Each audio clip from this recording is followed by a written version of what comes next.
మొత్తం 5 అన్నదమ్ములం మేము. మా రెండో అన్నయ్య కొంచెం 3 ఆడపిల్లలు, కొంచెం ఫినాన్షియల్ స్టేటస్ బాగాలేదు. దాంట్లో పెద్ద అమ్మాయి పెళ్లి చేద్దాం అనుకున్నాను అమౌంట్ వస్తే, బట్ రాలేదు. బట్ అయినా నేను కష్టపడి ఎంతో కొంత సంపాదించి మళ్ళీ తన అన్నయ్య వాళ్ళ పాప కోసం పెళ్లి కోసం కూడబెడతాను.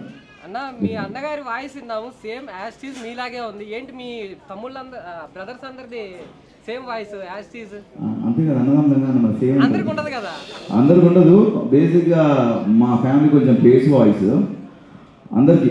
బేసిక్గా మా ఇంట్లో అందరి వాయిస్ అలా ఉంటుంది. మా పెద్దనే వాయిస్ నా వాయిస్ కొంచెం సేమ్ ఉంటుంది అనమాట. అండ్ మా డాడీ వాయిస్ నా వాయిస్ కూడా సేమ్ ఉంటుంది. యష్మి గౌడ్ నీకు ఆవిడ బాగుంటాయని చెప్పాడు.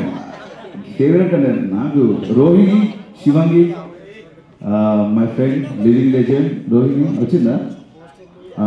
రోహిణి నా ఫేవరెట్ కంటెస్టెంట్. చాలా అద్భుతంగా ఆడింది. మీరు 14 వీక్ చూసినట్టయితే ఒక టాస్క్లో తనకు చాలా అవసరం అని చెప్పేసి ఆ గేమ్లో కూడా ఫ్లాగ్ ఇవ్వడం జరిగింది. చాలా బాగా ఆడింది. తను కూడా ఉంటే బాగుంది అనిపించింది ఫినాల్లో.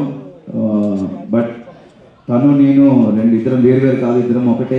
నేను కానీ ఎవరైనా సరే ఆ ప్లేస్లో ఒక కామెడియన్ ఎవరున్నా కూడా తను వెళ్ళినా నేను వెళ్ళినా హ్యాపీ ఫీల్ అయ్యాను. బట్ నేను వెళ్ళాను. రోహిణి గారు కాకుండా ఇంకెవరన్నా? రోహిణి గారు కాకుండా ఫేవరెట్ కంటెస్టెంట్ అంటే బిగ్ బాస్